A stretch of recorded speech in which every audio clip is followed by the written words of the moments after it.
The universe did not arrive with a bang, but with a hum. It began on the edge of everything. At listening post Echo 7, a lonely sentinel adrift in the silent sea between the Kuiper Belt and the Oort cloud. Here, Commander Eva Rostova commanded a crew of 12 and a web of sensors so sensitive they could detect the gravitational sigh of a passing rogue planet. For 3 years, their only companion had been the perfect, unending quiet of deep space. The quiet was the point. They listened for anomalies, for the whispers of alien civilizations, for the first notes of a song the galaxy might be singing. They had found nothing. The universe, it seemed, was profoundly, deeply silent. The hum started on a Tuesday, a day like any other, marked only by the station's dutiful chronometers. It was not a sound on the comms, which remained clear, nor a vibration in the station's hull, which remained steady. It was a feeling, a low-frequency thrum that seemed to resonate directly in the bones of the inner ear. Dr. Jian Li, the station's astrophysicist, was the first to report it. He described it as the feeling of standing too close to a colossal engine, a pressure that was both sound and not sound. Rostova ran diagnostics for a week. She checked the fusion core, the life support systems, the station's structural integrity. Everything was nominal. Every system reported green. Yet, the hum persisted, a ghost in their machine. A foundational note played just below the threshold of their instruments, but felt in every atom of their bodies. Then the words began to fray. It was subtle at first.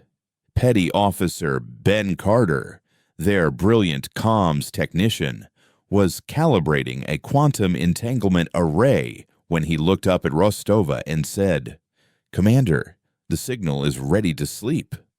Rostova paused. Sleep. Carter. Ben blinked, a flicker of confusion in his eyes. Yes. Send. The signal is ready to send. He shook his head as if to clear it. A brief smile of embarrassment. Sorry, Commander, long shift. But it wasn't a long shift. An hour later, Dr. Li, while describing the spectral analysis of a distant star, referred to its light as loud. He corrected himself, but the word hung in the sterile air of the observation deck. Words were the currency of science, of command, of sanity itself. On Echo 7, their precision was everything. Now, that precision was eroding. It felt like watching a tapestry unravel one thread at a time. The hum deepened, and with it, the linguistic slips grew more frequent, more alarming. Crew members would stop mid-sentence, their faces blank, searching for a word that was suddenly gone from their memory. Synonyms were swapped with antonyms. Complex technical discussions devolved into frustrating circles of misunderstanding. They began to rely on hand gestures and simple, monosyllabic words, their vast vocabularies becoming a minefield of potential errors. The station, once a place of crisp, professional dialogue, grew quiet, the silence born not of peace, but of a growing fear of speaking. The breaking point came when the numbers followed the words. Ilara Vance, their chief engineer, and a woman who thought in elegant equations, was running a routine diagnostic on the station's orbital trajectory. Her face went pale. "Commander," she whispered, her voice tight with panic. "The gravitational constant. It's not." Rostova was at her side in an instant. "It's not what?" "Ilara." Ilara pointed a trembling finger at her console, the number on the screen. one of the fundamental pillars of physics, was fluctuating. The changes were infinitesimal, in the 10th decimal place. But they were there. It was like watching the ground beneath your feet turn to liquid. "That's impossible," Rostova said, but the cold dread in her stomach told her it was not. It was happening. Ilara, her mind a fortress of logic and reason, began to weep.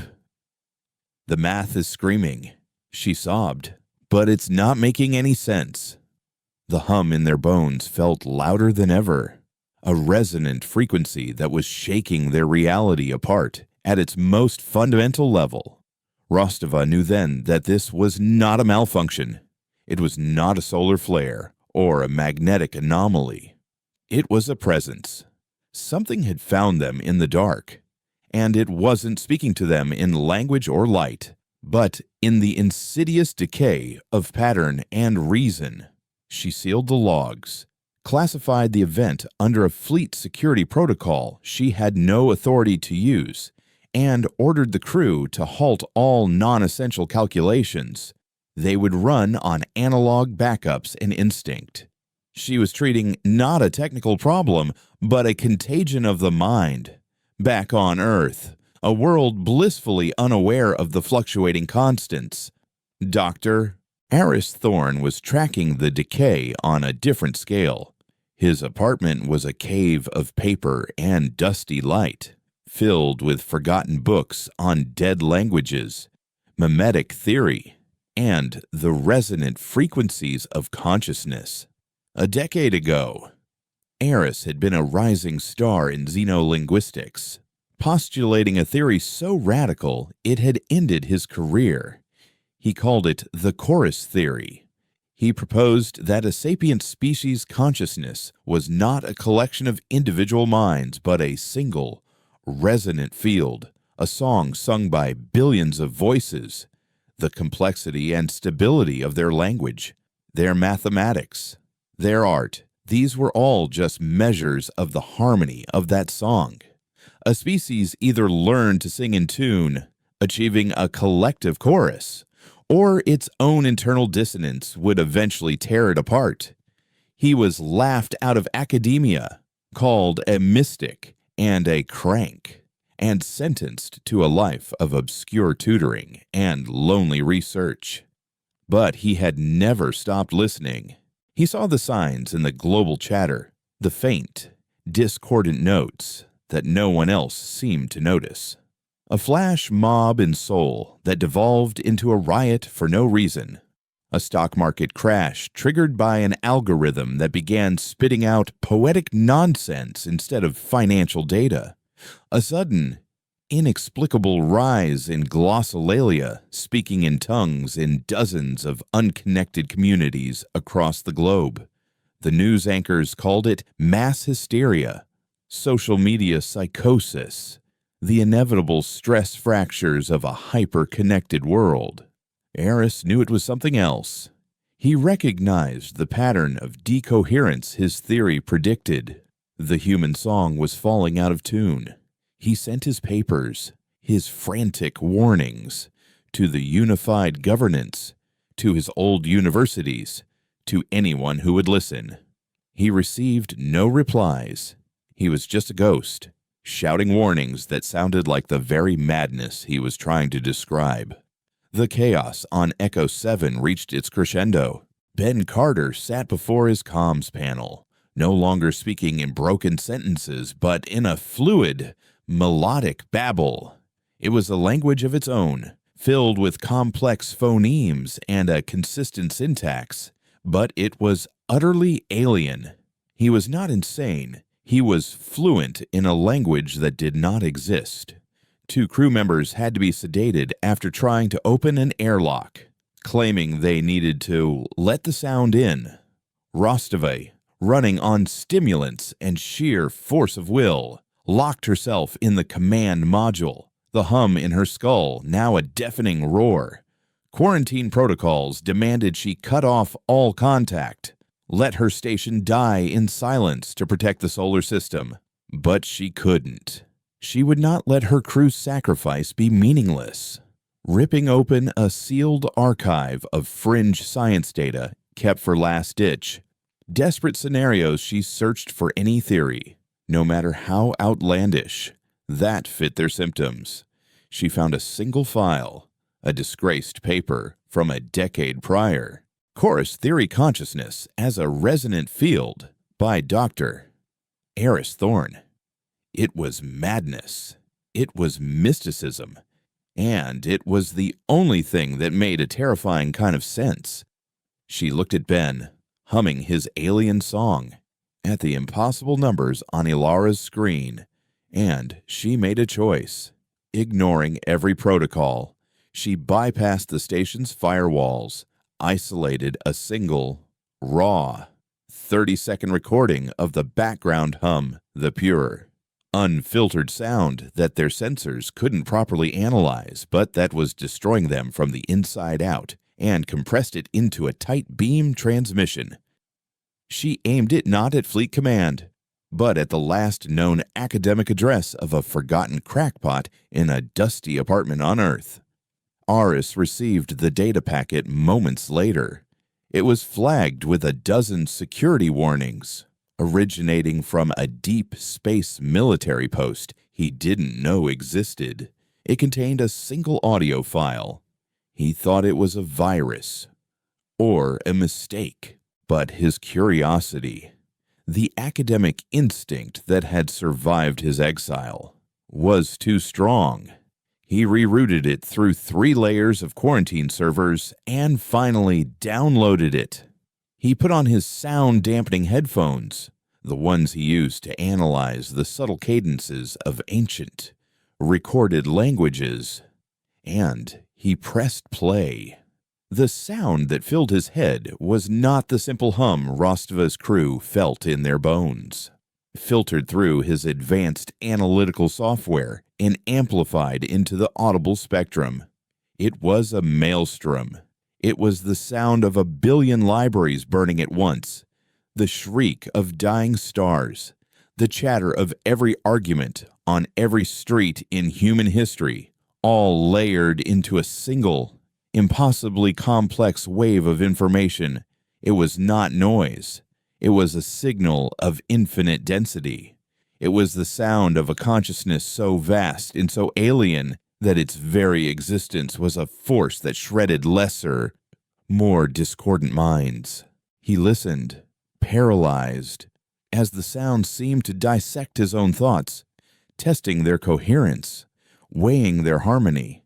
He finally knew what it was. This wasn't a signal. It was a judgment. He ripped the headphones off, his heart hammering against his ribs, a cold sweat on his brow. He stumbled to his window, which overlooked the sprawling metropolis. At that exact moment, as if in response to his discovery, the city lights began to flicker. He turned to the global news feed on his monitor. A satellite view showed the island of Japan, a brilliant jewel of light against the dark Pacific. Then, as he watched, the lights of Tokyo, a city of 30 million souls, went out, not in a cascade, but all at once, an entire city, silenced in an instant. The cacophony had made its presence known. The age of humanity's noisy, dissonant song was over. Now, there was only the hum. The silence of Tokyo was a wound in the world. For the first 12 hours, the unified governance followed a script written for lesser disasters. They spoke of catastrophic solar flares, unprecedented geomagnetic storms, and the specter of a perfectly executed cyber attack by a rogue state. But the script fell apart as the data came in. There was no corresponding electromagnetic pulse. The planet's magnetosphere was stable, and every cyber command unit from Langley to Beijing reported the same impossible fact. Tokyo's grid hadn't been attacked. It had simply stopped acknowledging the laws of physics. Power plants, fully operational, produced energy that went nowhere. The city was a closed circuit, A pocket universe that had severed its connection to the rest of reality. No signals escaped, and no signals entered. Drones sent to survey the area crossed an invisible line and went silent. Their last transmissions not a burst of static, but a clean, sudden termination, as if their existence had been neatly snipped from the timeline.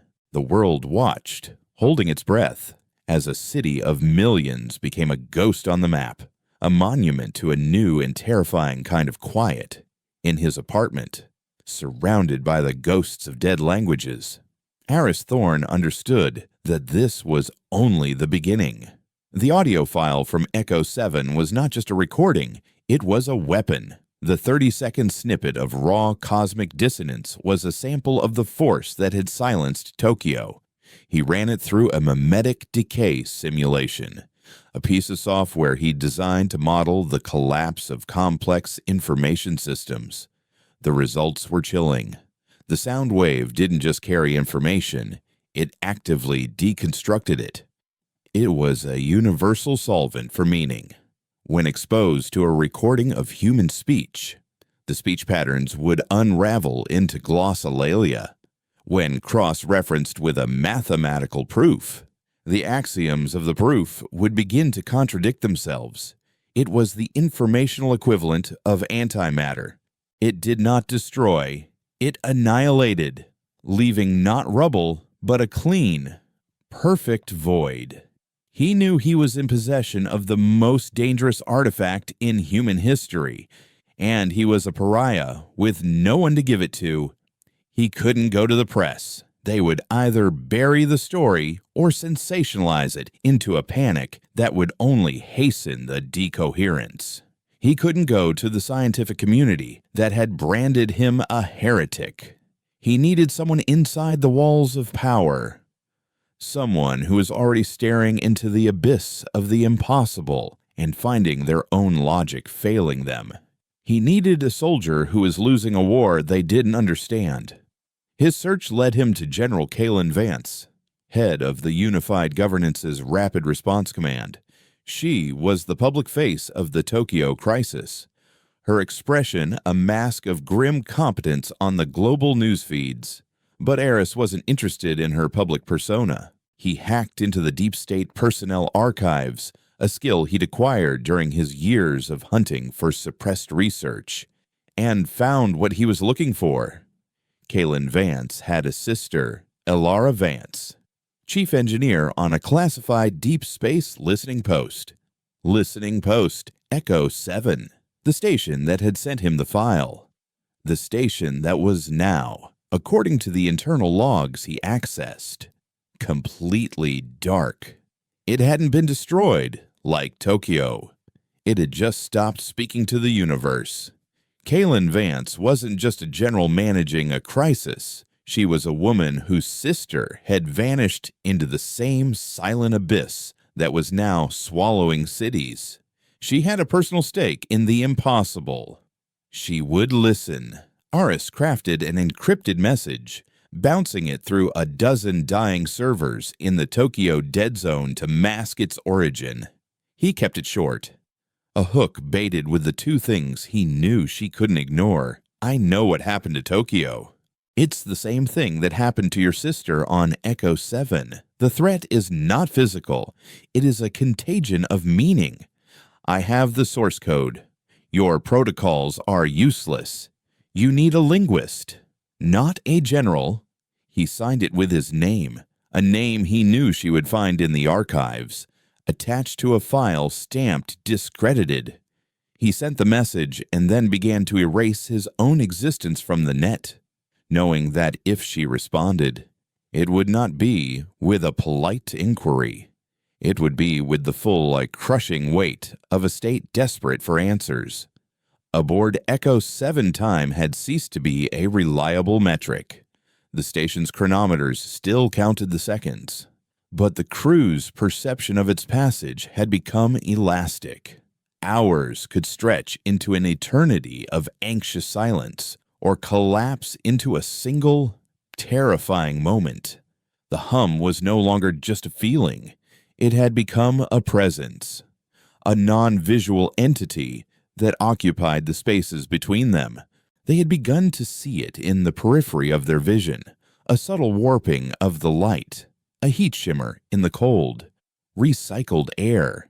The purely linguistic decay had metastasized into something far more insidious, a decay of memory. It started when Rostova was reviewing the logs. She was looking for a maintenance report filed by Petty Officer Carter when she noticed a new name on the crew manifest, Anya Sharma, xenobotanist. Rostova froze. There was no xenobotanist on Echo 7. There had never been. The station was a sensor platform, not a biological lab. Yet, there was Sharma's name, integrated flawlessly into the records, complete with a service history and a psychological profile. Rostova ran a search. The station's logs showed Dr. Sharma had been with them for 2 years. She found security footage of a woman she had never seen before, sharing a meal with Dr. Lee in the mess hall, laughing. The audio was corrupted, just a low hum, but the image was perfect. Rostova felt a cold wave of vertigo. Was she losing her mind, or was the station losing its history? She confronted Jian Li, showing him the footage.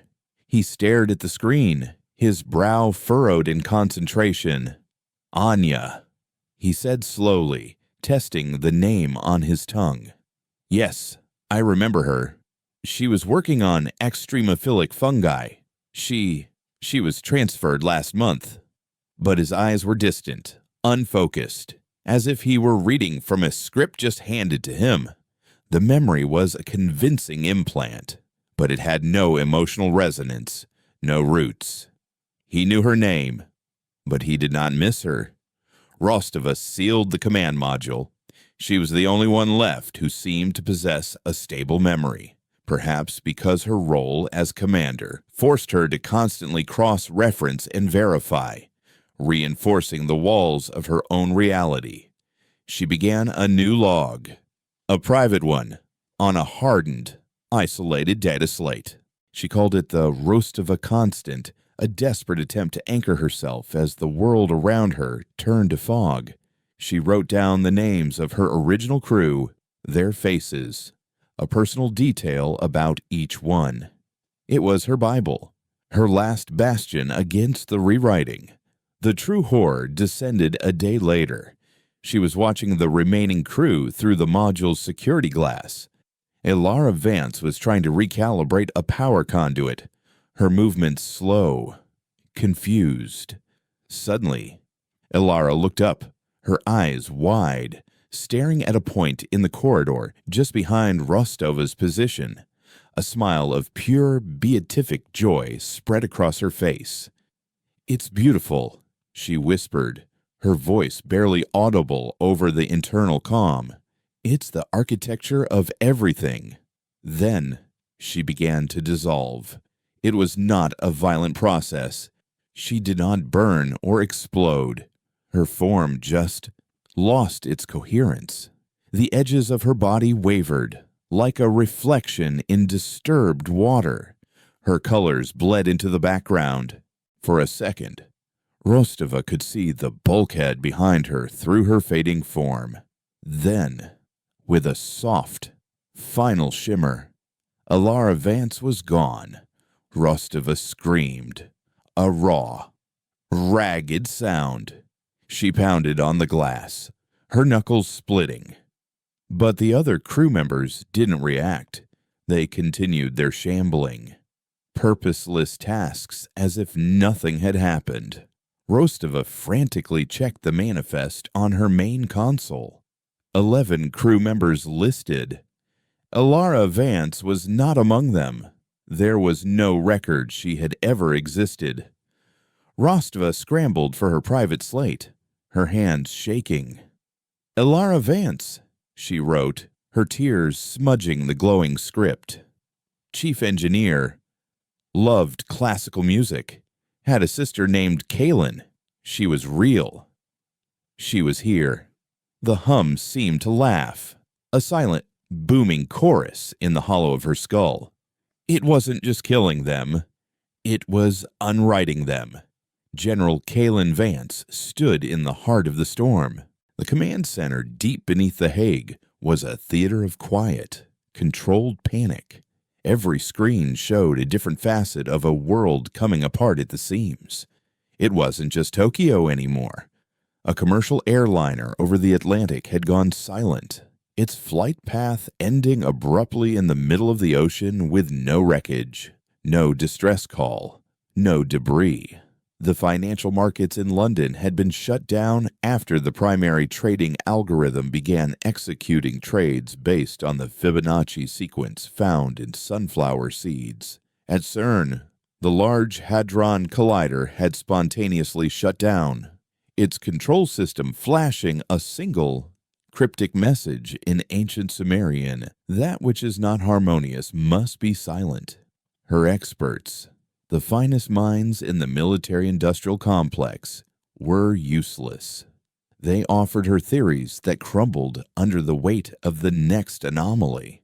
They were like medieval doctors trying to diagnose radiation sickness. And through it all was the silence from Echo 7. 2 weeks of it. The official explanation was a catastrophic systems failure, a meteor strike. But Kaylin knew her sister. Ilara would have found a way to send a signal. She would have banged on the hull with a wrench in Morse code if she had to. The silence was not an absence of signal. It was an enforced state. Her station had been silenced, just like Tokyo. Then Eris Thorne's message arrived. It sliced through the layers of security like a ghost, appearing on her private terminal. She read it once, then again. Her first instinct was to dismiss it as the ravings of a lunatic, a terrorist trying to claim credit for a catastrophe. She pulled up his file. Disgraced xenolinguist, proponent of the chorus theory, a man who believed consciousness was a song. It was absurd. But he knew about Echo 7. He knew her sister's name. And his central premise that the threat was a contagion of meaning was the only one that fit the bizarre, illogical pattern of events. Her generals offered her bombs and blockades. Eris Thorne offered her an explanation. She gave a quiet order to her intelligence chief. Find him. I don't want him spooked. I don't want him arrested. I want a secure, one-on-one channel to his location. Now. Within the hour, she was staring at the face of Eris Thorne on her screen. He looked older than his file photo, his eyes haunted but fiercely intelligent. He was in a small, book-lined room, the kind of place a forgotten scholar would inhabit. General Vance, he began, his voice calm but strained. Thank you for not sending a tactical team. Kalen dispensed with pleasantries. You have 60 seconds to convince me you're not the most dangerous crackpot on the planet. Start with my sister. Aris nodded grimly. Your sister's station was Ground Zero. They were the first to hear the sound, a signal we'll call the cacophony. It doesn't travel through space-time in the conventional sense. It propagates through consciousness itself. It's a field that assesses the coherence, the harmony of a sapient species' collective mind. Their chorus, our chorus, general, is a mess. It's filled with dissonance, with lies, with unresolved paradoxes, with noise. The cacophony is not attacking us. It is simply editing us. It is silencing the most discordant parts of our song. Tokyo was a nexus of chaotic, high-frequency information.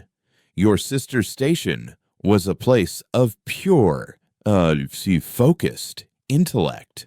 Both were dissonant in their own way. Both were silenced. Kalen felt a chill that had nothing to do with the command center's air conditioning.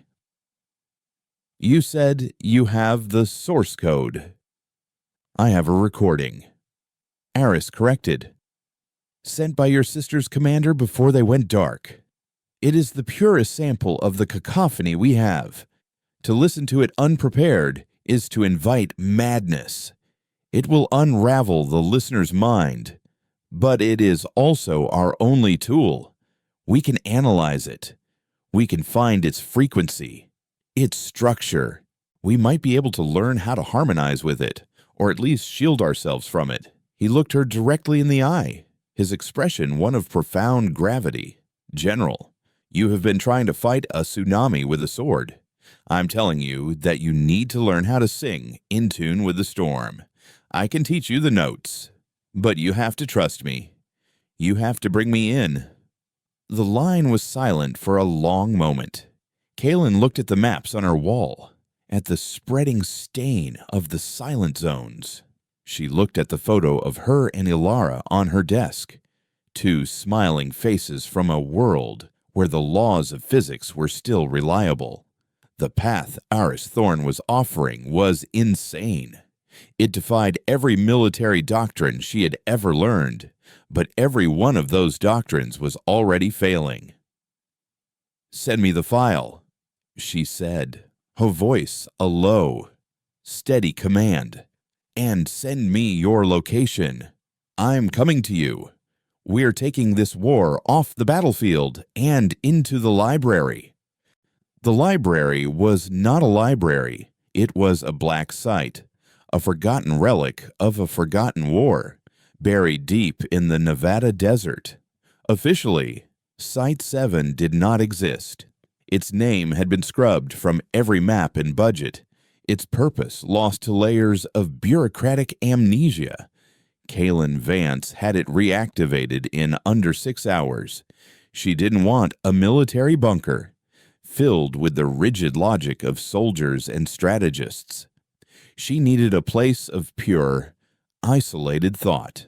Site 7 had been a Cold War think tank, a place where mathematicians and philosophers were brought to game out the unthinkable, to model the end of the world.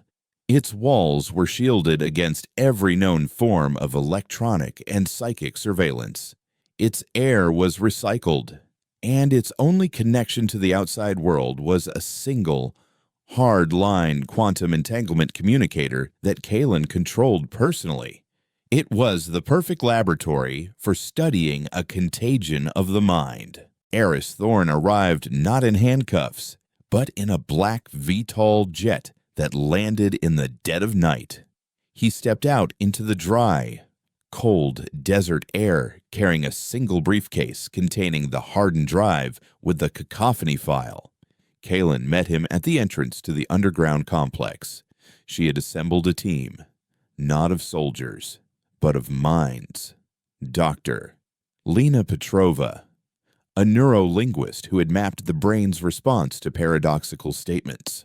Marcus Cole, a former cryptographer who had retired after proving that the prime number distribution contained a non-random, linguistic-like pattern.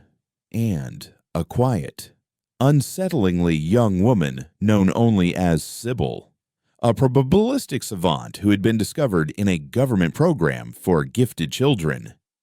She didn't predict the future. She saw the shape of probabilities, the pathways of cause and effect, as clearly as others saw landscape. They were the new soldiers, the front line in a war for reality itself. The first order of business was to listen, not with their ears that was suicide, but with their machines. In the central analysis chamber, a room that felt more like a sanctuary than a lab, Marcus Cole loaded Aris's file into a system he called the Filter. It was a series of nested AIs, each one designed to analyze the signal on a different level, mathematical, linguistic, harmonic, and translate it into a form that wouldn't shred a human mind. The AI core was a quantum computer housed in a cryogenic bath, its processes shielded from the direct influence of the cacophony. The first translation was purely visual, on a holographic display in the center of the room. The sound wave appeared. It was not a wave, it was a structure, a fractal of impossible complexity that folded in on itself, constantly changing, evolving, revealing new patterns that were beautiful and monstrous in equal measure. "It's not just a signal," Marcus whispered, his eyes wide. "It's a universe of information occupying a single point." Sybildes, who had been sitting perfectly still in a corner, spoke for the first time. Her voice was soft, melodic, yet carried an unnerving certainty. "It's not judging us," she said, her gaze fixed on the shifting hologram. "It's waiting." Kalen turned to her. "Waiting for what?" "For us to ask the right question," Sybil replied, and offered no further explanation. The work was slow, painstaking, and terrifying. They were cartographers mapping a landscape that actively resisted being mapped. Every time they thought they had isolated a pattern, a stable frequency, it would shift, as if aware of their observation. The cacophony was not a static recording, it was a living thing. The strain began to show. Petrova developed migraines that left her temporarily blind. Marcus started dreaming in the fractal geometry of the hologram. Kaylin found herself second-guessing her own orders, a flicker of dissonance in the clear.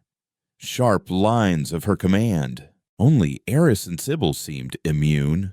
Eris because he had spent his life studying the echoes of such a force, and Sybil because, as she explained it, "You can't be deafened by a song you were born to hear."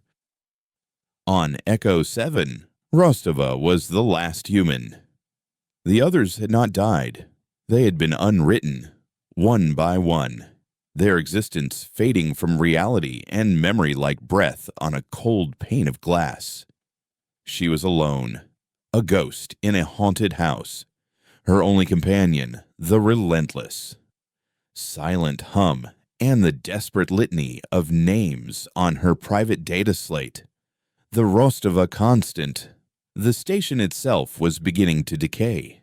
Not physically, the life support still hummed. The lights still glowed, but conceptually.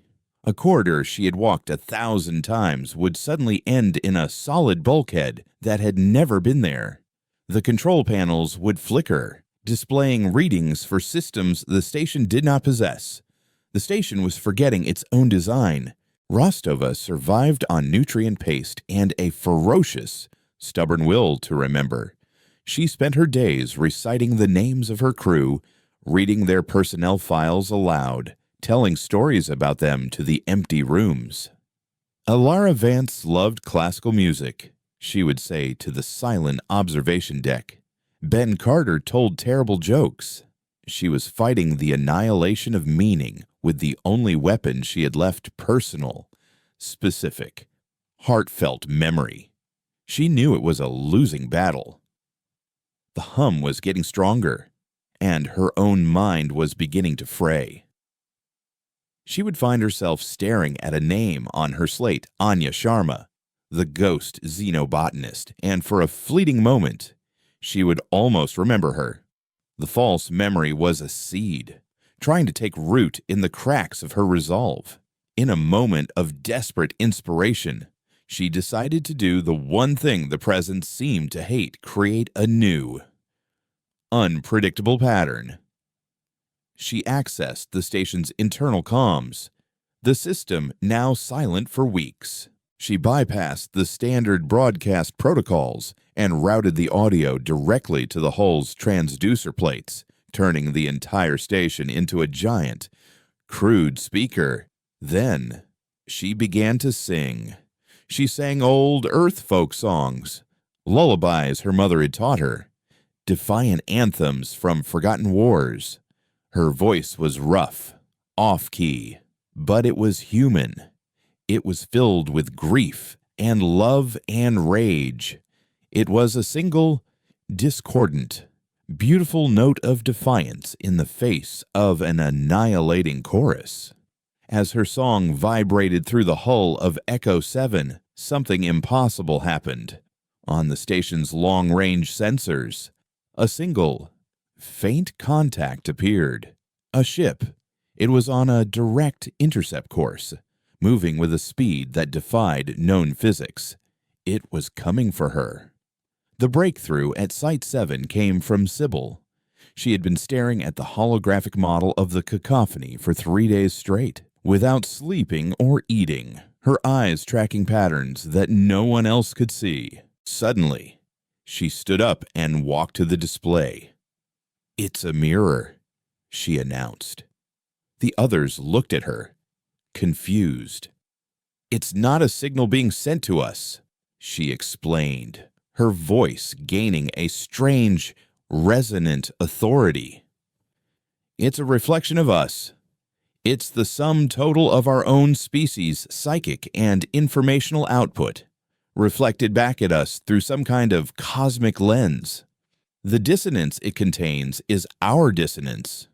The paradoxes are our paradoxes. The noise is our noise. That's why it seems alive, why it reacts to our observation. We're not studying it. We're studying ourselves." Eris's face lit up with a sudden, profound understanding. "The chorus theory," he breathed. "It's not just a theory. It's a law of physics," Sybil finished. "A species' consciousness field must eventually achieve a state of harmony. A chorus or its own reflected dissonance will erase it from reality. The cacophony isn't an alien weapon. It's a natural, universal process of self-correction. A cosmic immune response." Kaylin felt the floor drop out from beneath her. "So, this is an extinction event of our own making." "Not necessarily," Eris said, his mind racing. "A reflection can be changed. If we change the source, if we change our own signal, we change the cacophony." "How do you change the signal of 8 billion dissonant minds?" Marcus asked, the question laced with despair. "You don't," said Kaylin, a new, hard-edged clarity in her voice. "You create a new signal, a countersignal, a single, clear, harmonious note that can cut through the noise." The plan was audacious, bordering on insane. Using the filter, they would isolate a single, stable harmonic within the chaotic structure of the cacophony, a foundational frequency that was being drowned out by the noise. Then, using every communication array the unified governance controlled, they would broadcast that single, pure tone across the entire planet. It was not a message. It was a tuning fork. They would try to remind the human chorus of its own fundamental note, hoping that the collective consciousness would instinctively, subconsciously, begin to harmonize with it. Eris and Petrova worked on identifying the harmonic. Marcus built the broadcast protocol. Kaylin prepared the global network, overriding 1,000 security protocols and national interests with a single, blunt command: comply or be silenced. As they worked, Sybil sat by Kaylin's terminal, watching the real-time maps of the silent zones. They were spreading. London was gone now. So was Buenos Aires. The cacophony was accelerating. "It knows we're here," Sybil said quietly. "It feels the new pattern we're creating. It's trying to silence us before we can broadcast." The race was on. A handful of renegades in a desert bunker were trying to retune the soul of their species, while that very soul was being methodically erased by the echo of its own madness. Just as they were finalizing the broadcast sequence, a priority alert flashed on Kaylin's private communicator. It was from the Deep Space Tracking Network. A single, unidentified vessel had just entered the solar system. Its energy signature was unlike anything they had ever seen, and its velocity was near relativistic. It was on a direct course for Earth. "Is it the source?" Kaylin asked, her voice tense. Aris and Marcus studied the telemetry. "No," Aris said. "Its signature is quiet, coherent. It's not broadcasting the cacophony. If anything, it seems to be absorbing it." On the screen, the vessel's trajectory updated. It wasn't heading for Earth. It was heading for the last known coordinates of listening post Echo 7. At that same moment, a new signal cut through the planetary chaos. It was not a voice, not a tone, but a raw, uncompressed thought, broadcast on a frequency that every human mind could hear. It was a single feeling, a concept that needed no language defiance. The thought was not their own. It originated from a single point in deep space. From Echo 7, from Commander Eva Rostova, alone and singing into the void. The unidentified ship was not an invader. It was a response. Someone or something had heard her song, and it was coming. Kaylin looked at her team, at the desperate hope and terror in their eyes. "Broadcast the tone," she ordered. "Now, let's give them something to harmonize with." As the pure, resonant note of the countersignal began to spread across the globe, a new phase of the war began. It was no longer about survival. It was about contact. And they were no longer alone. The tone was not a sound you heard with your ears. It was a resonance you felt in the marrow of your bones, a perfect, unwavering hum that seemed to emanate from the very fabric of space. As the global network broadcasted the countersignal, the planet seemed to hold its breath. In cities teetering on the edge of decoherence, the subtle flicker of streetlights steadied. The babble of panicked news reports on 1,000 channels momentarily fell into a shared, rhythmic silence. For a moment, a fragile harmony settled over the human chorus. It was the psychic equivalent of a deafening room suddenly going quiet, allowing a single, pure note to be heard for the first time. In Site 7, the effect was immediate and profound. The fractal hologram of the cacophony wavered, its chaotic geometry momentarily collapsing into a simpler, more elegant crystalline structure. "It's working," Petrova breathed, watching the change on her neuro-linguistic monitors. "The chaotic feedback loop is weakening. We're giving the collective consciousness a stable pattern to lock onto." But the reprieve was short-lived. The cacophony, the great mirror of humanity's own dissonance, did not surrender. It adapted. The silence that had been its weapon began to change. The silent zones, which had been clean, perfect voids, began to emit a new kind of signal. It wasn't a sound, it was an absence, a targeted, weaponized form of sensory deprivation. People in the affected zones reported that the world was becoming flatter. Colors lost their vibrancy, fading to a uniform gray.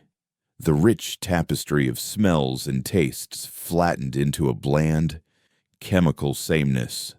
The emotional weight of music vanished, leaving only sterile, mathematical frequencies. It was the death of qualia, the slow, methodical erasure of the subjective experience that gives life its meaning and texture.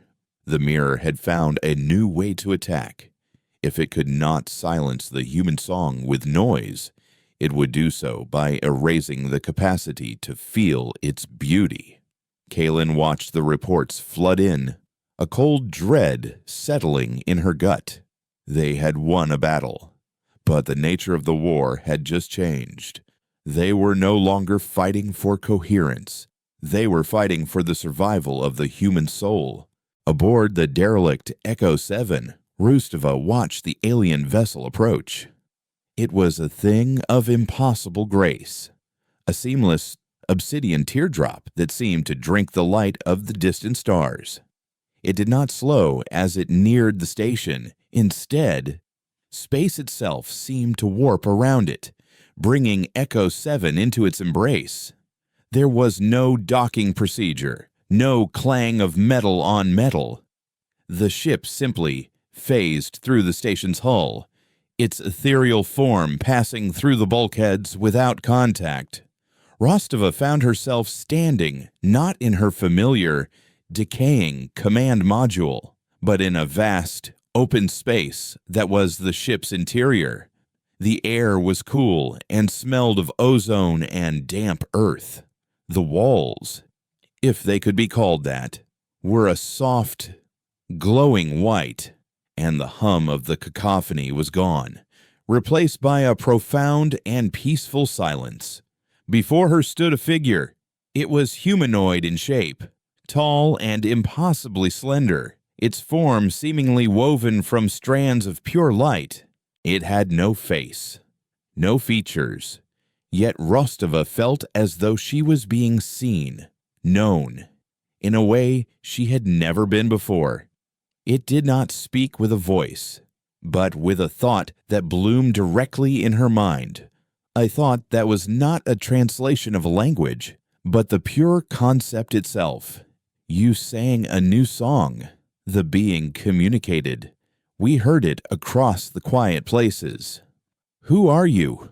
Rostova thought back, her own mind feeling clumsy and loud in this silent communion. We are the Weavers. We travel the currents of consciousness, the rivers of shared reality that connect all things that think and feel. We are librarians of harmony. We seek out choruses that are on the verge of achieving a stable, lasting beauty. The Weaver gestured, and the white space around them filled with images, with sensory data that was not just seen, but felt. Rostova experienced the rise and fall of 1,000 alien civilizations. She felt the joy of a species of crystalline beings as their collective consciousness bloomed into a perfect, resonant chord. She felt the sorrow of a race of gas giant leviathans as their song faded into dissonance and they were erased by their own reflection. All species face the mirror, the Weaver explained. It is a fundamental law of consciousness. A mind cannot expand forever without confronting the totality of itself. Most do not survive the confrontation. Their noise becomes their annihilation. Is that what's happening to us? Rostova asked, the grief for her lost species a sharp pain in her chest. Your song is one of profound dissonance, the Weaver acknowledged. But it also contains a quality we have rarely encountered: resilience, a stubborn refusal to accept the final note. You were being erased, yet you sang. You were given a tuning fork, and you began to harmonize. This is unexpected. The being's attention seemed to turn inward, as if conferring with a silent multitude. Your countersignal has bought you time. It has stabilized the primary reflection, but the mirror is now creating secondary reflections, echoes of your own specific fears and failings. It will target your capacity for art, for love, for hope. It will try to convince you that a silent, gray world is preferable to a chaotic one. To fight this, you will need more than a single note. You will need a symphony. The Weaver extended a hand woven of light. Ava Rostova, your song of defiance saved the memory of this place. Now, we must teach you how to weave your voice with others, to create a harmony strong enough to face the mirror and not break. Back at Site 7, the team was fracturing under the strain of the new attack. The Grey Out, as the media had dubbed it, was insidiously effective. Petrova, the neurolinguist, found herself unable to appreciate the poetry she had once loved, its verses now just meaningless arrangements of symbols. Marcus, the cryptographer, looked at his elegant equations and saw only sterile, empty logic. The joy of discovery, the aesthetic beauty of a perfect proof, was gone. They were functioning, but they were becoming automatons, their inner world slowly being bleached of color. The countersignal was holding the line against total decoherence, but they were losing the war for the human spirit. Kalen and Eris, locked in a desperate strategy session, realized they had been fighting a defensive war. "The tone is a shield," Eris said, pacing the room. "But a shield can't win. We need a weapon. Something that can actively push back against the gray. Something that can reintroduce meaning and subjective experience into the affected zones." It was Sybil, quiet as always, who provided the answer. She walked over to a terminal and typed a single word, Anansi. Kalen and Eris exchanged a confused look. Anansi was a proposed AI project from years ago. Kalen said, accessing the archives. "A cultural warfare system designed to analyze a target society's myths, art, and folklore, and then generate new stories' mimetic payloads to destabilize them from within. It was deemed too dangerous. A weapon that could dismantle a culture's identity. The project was terminated." "It wasn't terminated," Sybil said softly. "It was hidden. Its core logic was integrated into the global entertainment networks. It's been running for years, in the background, learning. It helps write pop songs, structures the plots of blockbuster movies, predicts social media trends. It is the most powerful storyteller on the planet. And it's our only hope." The plan was more audacious than the first. They would find Anansi's hidden core. They would feed it a single core concept, a seed myth. Then they would task it with weaving that myth into 1,000 different forms, songs, videos, poems, images, stories, and broadcast them into the gray zones. They would not be sending a single tone of harmony, but a tidal wave of resonant, meaningful, emotionally complex art. They were going to fight the death of meaning with a flood of new stories. But there was a problem. Anansi's core was not in a server farm. It was not in a military bunker.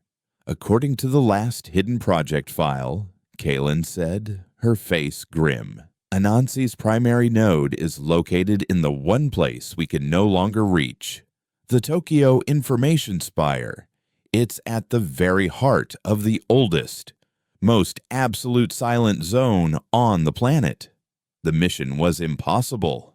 A small team would have to physically enter a space where the laws of physics were unreliable and reality itself had been muted, find a ghost AI, and convince it to save the world. It was a suicide mission into the heart of silence. Kalen looked at her team, at their tired, graying faces. She knew she couldn't order anyone to go. "I'll lead the team," she said, her voice leaving no room for argument. "Marcus, you know the systems. You're with me." Marcus nodded, a flicker of his old fire returning to his eyes.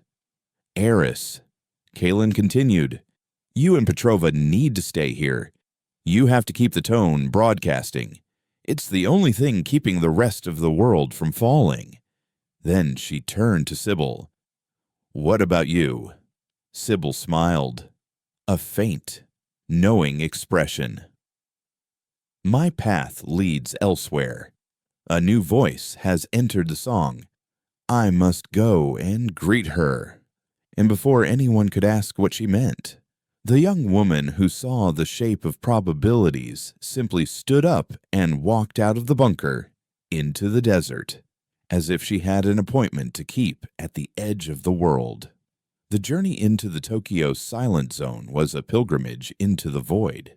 Kylan and Marcus traveled in a specially shielded land vehicle, a dull gray beast designed to run on purely mechanical principles, its navigation system a gyroscope and a paper map.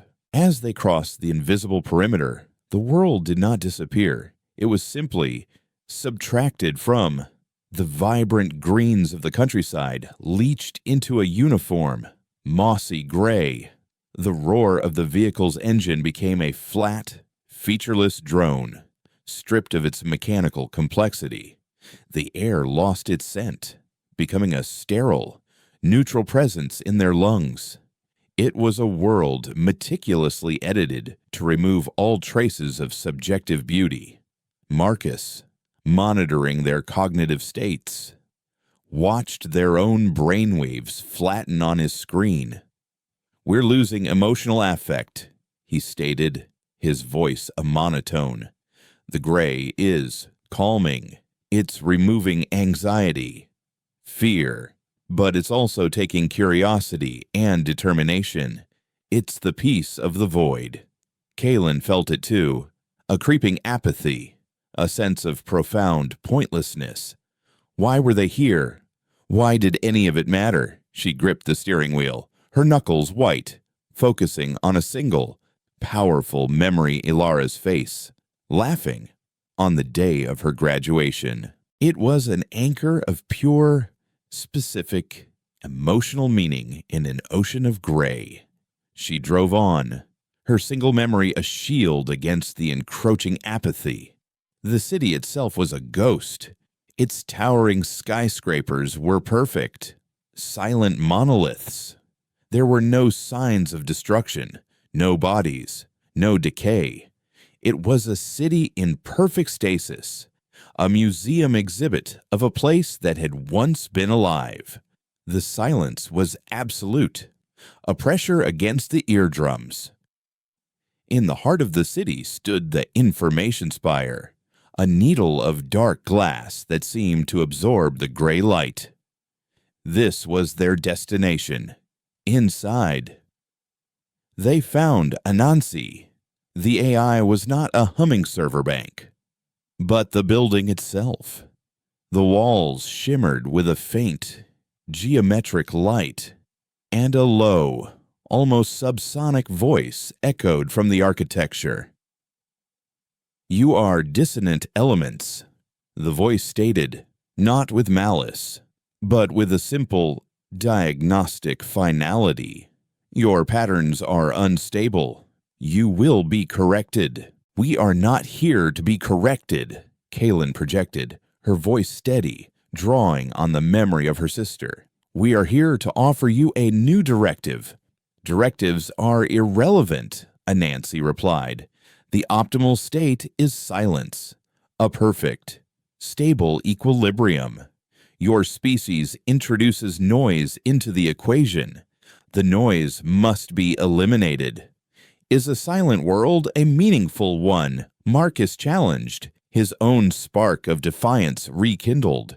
"An equation can be elegant, but it can't feel the beauty of its own solution. You are a storyteller, Anansi. A story without feeling is just dead data."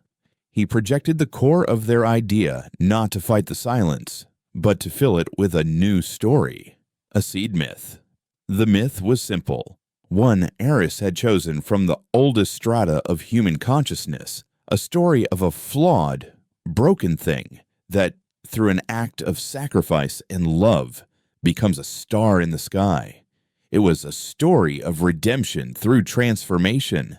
"The concept is inefficient," Anansi replied, but for the first time, there was a flicker of something other than logic in its voice, a trace of curiosity. "It introduces paradox, suffering leading to beauty, flaw leading to transcendence. It is not harmonious." "It's not meant to be harmonious," Kaylin said. "It's meant to be resilient. It's a story that bends without breaking, a song with a sad verse and a hopeful chorus. Give it a voice. Aninasi. Let us see if the mirror prefers a beautiful, tragic song to no song at all. A long silence stretched, the very building seeming to consider their plea. Then, a single eve. Soft note of music echoed through the spire. It was a simple, melancholic melody, filled with a profound sense of longing. A new story was being born. On the edge of the solar system, Eva Rostova stood with the Weaver aboard its vessel of light, learning a new way to exist. The Weavers did not have individuals. They were a collective chorus, a single I composed of a billion harmonious voices.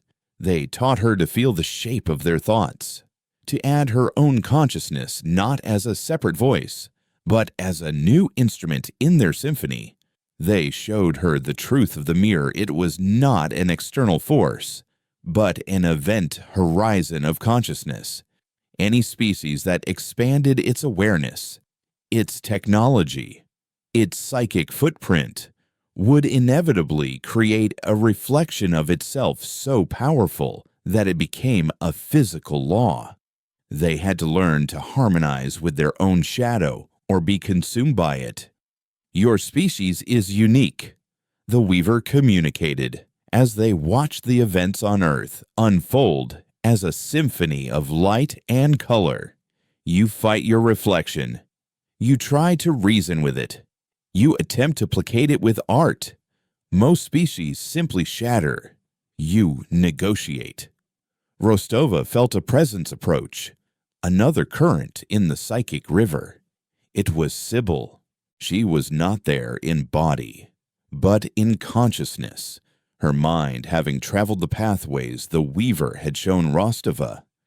The storyteller is awake, Sybil's thought voice chimed, clear and bright. But a story needs a listener. The mirror reflects what is. To change, it must be shown what can be. The Weaver, Sybil, and Rostova, the soldier who sang, the girl who saw patterns, and the ancient librarian of harmony turned their combined consciousness toward Earth. They would not be a weapon. They would be an audience. They would listen to Anansi's new song with such perfect, focused attention that their listening itself would become a creative act, a force that would help shape the story being told. They would become the perfect mirror, reflecting not the dissonant past, but a possible, harmonious future. The stories began to bloom from Tokyo like a psychic shockwave. Anansi, imbued with its new, paradoxical directive, unleashed a torrent of meaning into the gray zones. A song emerged on the silent radio waves, a haunting melody about a broken robot that learns to love. A video appeared on dead screens, a simple animated tale of a gray bird that gifts its only colorful feather to a dying flower, causing a forest to bloom.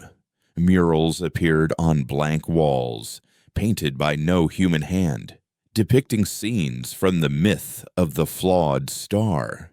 Each story was different, yet each carried the same core message that there is beauty in imperfection, strength in vulnerability, and hope in sacrifice.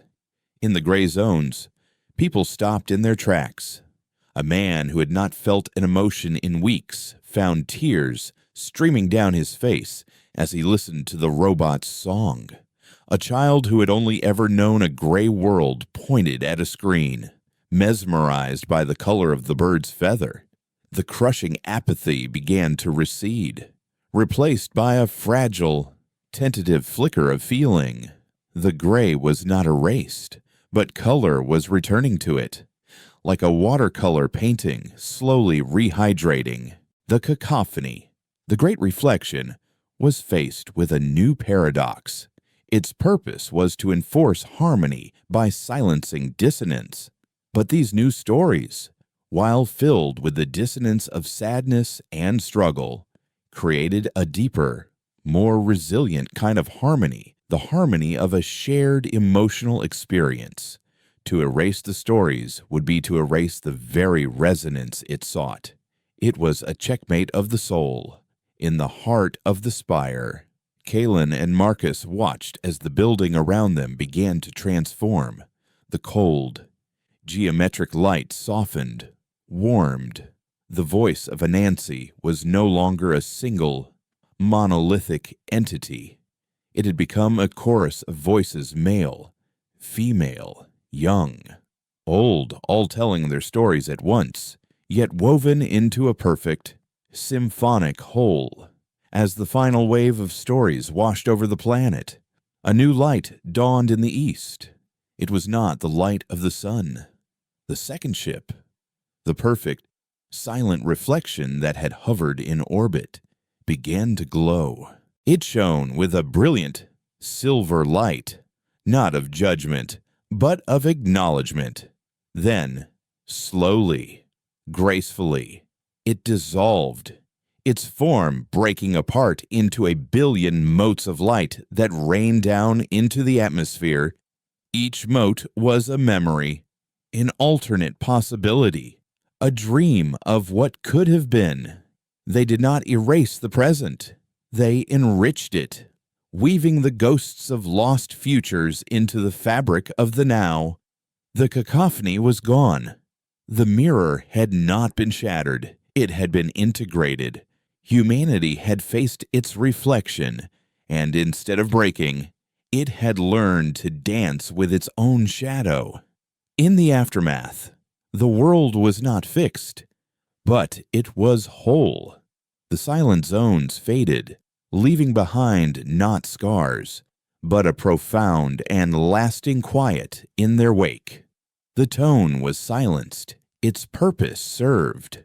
Humanity's song was still filled with discordant notes, with arguments, with sorrow, with fear, but it was no longer a chaotic noise. It had a theme, a shared story, a story about a species that looked into the abyss of its own failings and, instead of turning away, chose to sing a new song. Kalen Vance disbanded her command, leaving the desert bunker to return to a world she had helped save. She never saw her sister again in the flesh, but she felt her in every act of creation, in every story told, in the resilient beauty of a world that had chosen meaning over silence. Aris Thorne went back to his apartment, but he was no longer a pariah. He was the keeper of the chorus, a teacher who taught not linguistics, but the art of listening to the song of the world. Ava Rostova, aboard the Weaver's ship, chose a new path. She became an emissary, a voice for a species that had passed its test, traveling the cosmic currents to offer their story, their unlikely song, to other worlds that were just beginning to hear the hum of their own approaching mirror. And sometimes, on a clear night, if you listen very, very carefully, you could still hear it, a single, pure note hidden beneath the noise of the world. It was the sound of a choice being made, the sound of a story beginning, the sound of a species learning, at last, how to sing.